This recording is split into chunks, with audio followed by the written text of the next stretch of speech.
What do you see as the intersection between the future mission of Wikipedia and generative AI? There's obviously a huge amount of human implication that's possible here, but also, of course, there's anything from human agency to also hallucination. And what does the navigation of that look like? Possibly. Yeah.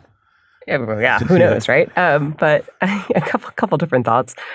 I mean, one is we're very fortunate Wikipedia exists as part of the training data set of AI, Gen AI. I think we've known for years that Wikipedia is utilized for this purpose. In fact, I think the earliest use case that was most visible to most people, even if you didn't know that Wikipedia was a part of this, was translation tools.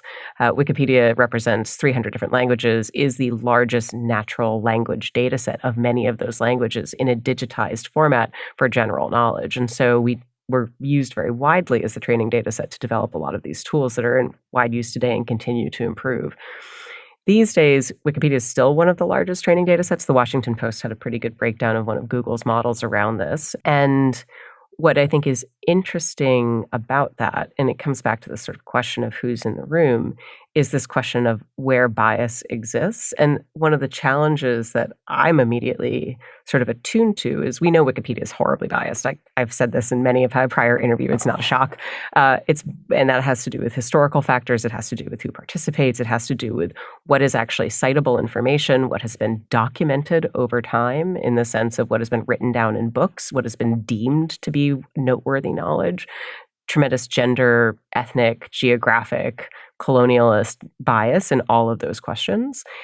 But the beauty of Wikipedia is that all of that is open and at least observable and also alterable.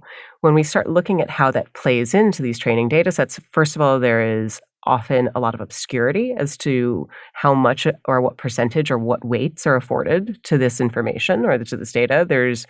Many of these systems are not continuously updated in ways that allow for edits or alterations in more of a public and transparent fashion that would allow us to adjust for that bias in real time. So that closed loop sort of system of being able to identify and then correct is not available to the public in the same way that something like Wikipedia actually is. So that's just sort of what are the lessons that we've learned from the compilation and construction of information? How can that go in to the construction of more representative products coming out of large models?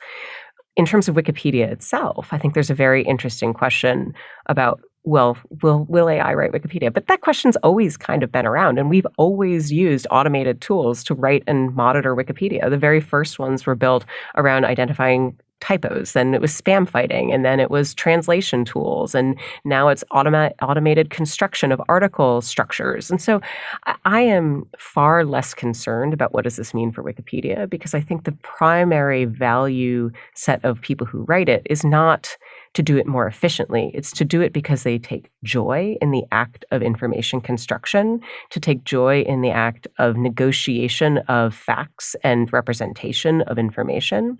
And they will use AI to help with that process. But ultimately, it will still be a human-edited process. And I think that is what will make Wikipedia continue to be viable and beloved for its humanity as it always has been.